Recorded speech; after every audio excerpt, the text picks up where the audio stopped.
անմիտն իր սրտում ասաց, թե Աստված չկա, ապականվեցին, գարշելի գործեր արեցին, չկա մեկը, որ բարին կատարի։ Տերը երկնքից նայեց մարդկանց որդիներին, որպիսի տեսնի, թե կա արդյոք իմաստուն մեկը, որ Աստծուն փնտրի։ Բոլորը շեղվեցին, միասին անպիտան դարձան, բարին կատարող չկա, գեթ մեկն էլ չկա։ Միթե գիտություն չունեն բոլորը անիրավություն գործողները,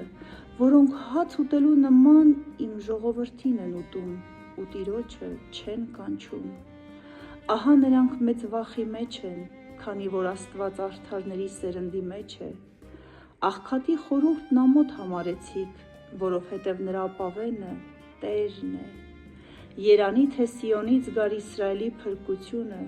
երբ Տերն իր ժողովրդին գերությունից վերադարձնի, Հակոբը ցնծալու է